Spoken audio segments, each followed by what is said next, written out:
सर्वप्रथम मैं शाक्य शिरोमणि तथागत भगवान बुद्ध को नमन करता हूँ। साथ ही साथ हमारे बीच जो बनतेगण हैं उनको भी मैं नमन करता हूँ। तत्पश्चात आज हमारे दो बिंदु हैं, मुख्य बिंदु हैं। बिहार की जो बेटी है उसके लिए न्याय के लिए हम लोगों ने ये धरना रखा है। साथ ही साथ बुद्ध गया मंदिर या महाबिहार जिसे बोला जाता है, बीटी एक्ट 1949 में जो पास किया गया था उसके विरोध में उसको हटाने के लिए हम लोग यहाँ पर एकत्र हुए हैं। अखिल भारतीय शाक्य महासभा उत्तर प्रदेश की तरफ से मैं प्रदेश अध्यक्ष डॉक्टर आलोक सिंह शाक्य यहाँ पर मौजूद हुआ हूँ और सभी यहाँ पर हमारे सामने बैठी माताएं बहनें और हमारे बीच जो जिंदा लोग बैठे हुए हैं, क्योंकि मुझे लगता है कि यहाँ पर जो आया हुआ है जंतर मंतर का धरना कोई आम धरना नहीं होता है, जहाँ तक मैं जानता हूँ, क्योंकि ये धरना जो होता है पूरे देश की आवाज़ होता है, ये पूरे देश की आवाज़ होता है। तो इस धरने को हमें इतना विशाल, इतना बड़ा बनाना चाहिए था कि बहुत दूर तक आवाज़ जाती है, क्योंकि यहाँ पर नेशनल इंटरनेशनल मीडिया होती है जो कि शायद ही हमको हमारे लिए उससे बहुत दूर है। क्योंकि हम मीडिया के पक्ष की बात करें तो मीडिया हमारे जो भी समाचार होते हैं उनको नहीं दर्शाता है। पहले भी बात की जा चुकी है, जैसे स्नेहा बिटिया के बारे में जो बिहार में सासाराम में घटना हुई है, बहुत ही दुखद घटना हुई है। यदि मैं भी वही बात कहूँगा जो लगभग सभी अब भाइयों ने कही है कि यदि ये कुशवाहा समाज, शाक्य समाज, मौर्य समाज से ना हुई होती तो आज पूरा का पूरा हिंदू समाज हमारे यहाँ पर एकत्रित होता। तो ये बहुत ही बड़ी बात है कि हम जब बात करते हैं कि ये समाज की बेटी है, मुझे लगता है ये समाज की बेटी संपूर्ण समाज की बेटी नहीं है, ये कुशवाहा समाज की बेटी है, शाक्य समाज की बेटी है, मौर्य समाज की बेटी है। और ये मुझे और आपको ये सोचना पड़ेगा कि तय करना पड़ेगा कि हमें आगे क्या करना है और हमें अपने समाज की रक्षा कैसे करनी है। निश्चित तौर पर जैसे हमारे राष्ट्रीय अध्यक्ष अभी कह के गए थे कि संगठन वाली बात, संगठित जब तक हम आप नहीं होंगे तब तक हमारे साथ ऐसा ही होता रहेगा। सबको पता है कि बलि जो दी जाती है वो बकरे की दी जाती है, बलि हमेशा बकरे की दी जाती है। यदि आपने कहीं सुना हो कि शेर की बलि दी जाती है तो बता दीजिए। तो हमें कहीं ना कहीं बकरे से जो हम मिमियाते रहते हैं शेर बनना ही होगा।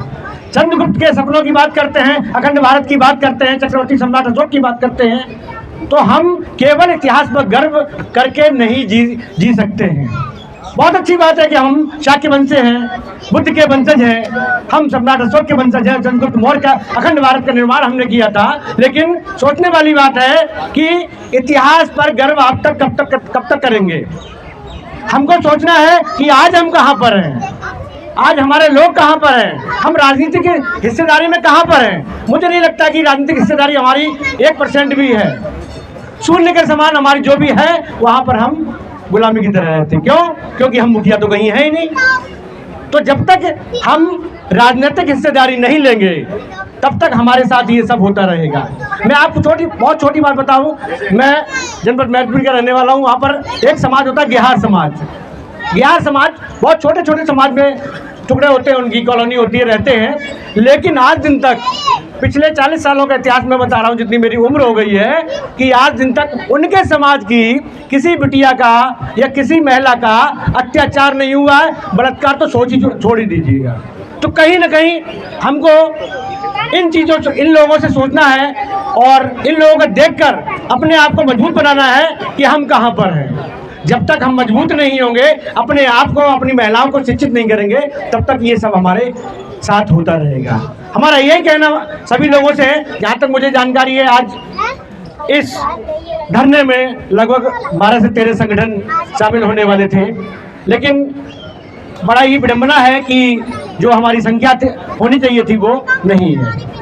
आगे से हम यदि इस तरीके का कोई धरना प्रदर्शन करते हैं तो धरना प्रदर्शन पर, जहाँ तक मुझे मालूम है, कुर्सियों पर नहीं बैठा जाता है, कुर्सियाँ नहीं होनी चाहिए और धरना प्रदर्शन हमेशा ज़मीन पर होता है और हर काम के लिए तैयार रहना पड़ता है कि हमको कुछ भी हो सकता है हमारे साथ। तब धरने सक्सेस होते हैं, तब सरकारें हमारी आवाज़ सुनती हैं। और संख्या बल बहुत महत्वपूर्ण होता है, जिसमें शायद कहीं ना कहीं हम कमज़ोर हैं। यदि हम इसी तरीके से धरना जो हमने आज किया है बिहार जाकर भी करें, चाहे हमारी सभी संगठन करें, चाहे हमारी महासभा करें, तो कहीं ना कहीं बहुत पॉजिटिव संदेश जाएगा।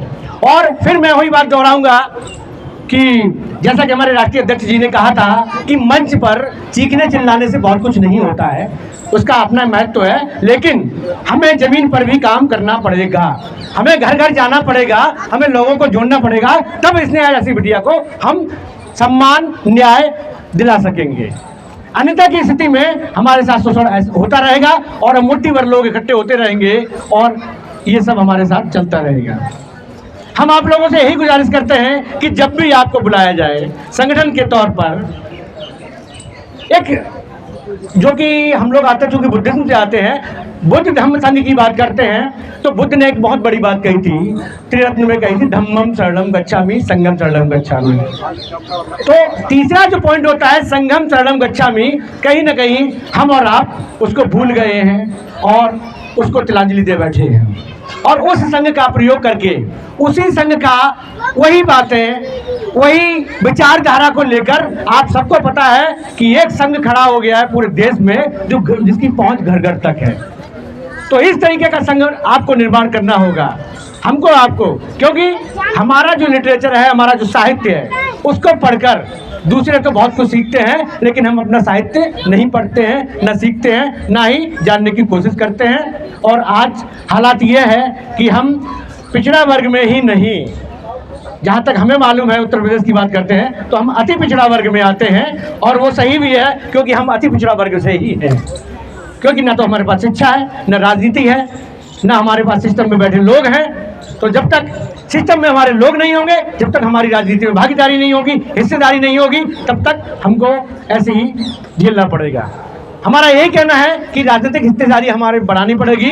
हमारे समाज को एक बातें बहुत अच्छे से सिखाई जाती हैं, अक्सर हमारे जो सीनियर्स होते हैं, जो पढ़े लिखे लोग होते हैं, जो पढ़ चुके होते हैं, वो हमको ये सिखाते हैं कि बेटा कोई फायदा नहीं है राजनीति। आज मैं जब जंतर मंतर पर जब आया तो मुझसे भी कहा गया है, अरे क्या करोगे वहाँ, लाठी डंडे खाओगे और कुछ नहीं होगा, मुझसे भी कहा गया है।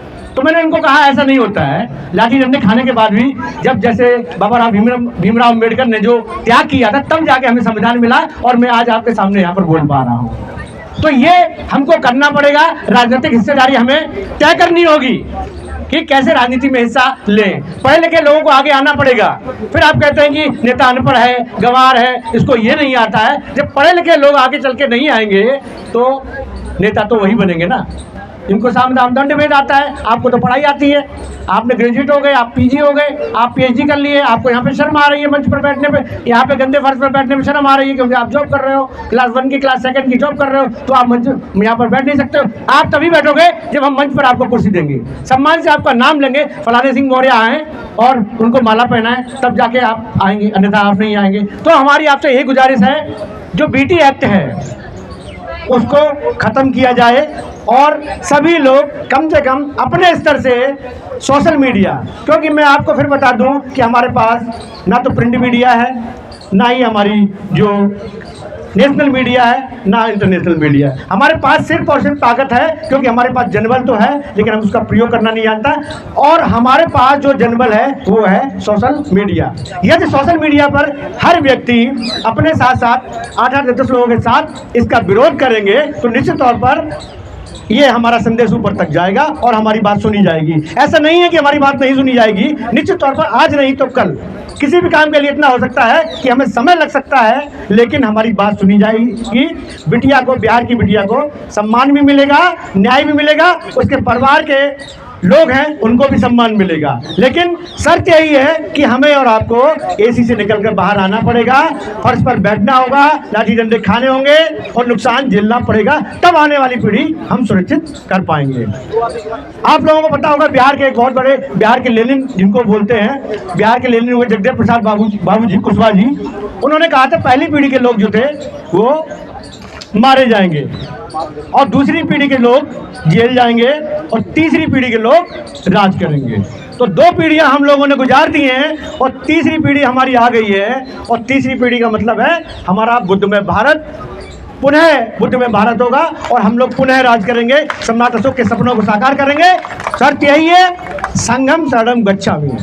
इसके अलावा हमारे पास कोई दूसरा विकल्प नहीं है, क्योंकि हम संख्या में कहीं भी कम नहीं है। ऐसी कोई विधानसभा उत्तर प्रदेश से लेकर मध्य प्रदेश जो आसपास प्रदेश लगे हुए, कोई ऐसी विधानसभा नहीं है जिसमें हम पहले या दूसरे नंबर पर नहीं है। लेकिन हमारे विधायक, हमारे एमपी फिर भी नहीं चुनकर आते। ये कष्ट की बात है और इसके लिए हमें काम करना पड़ेगा, घर घर जाना पड़ेगा, घरों से निकलना पड़ेगा और संगठन बना के साथ रहना पड़ेगा। सभी संगठनों को एक होना पड़ेगा।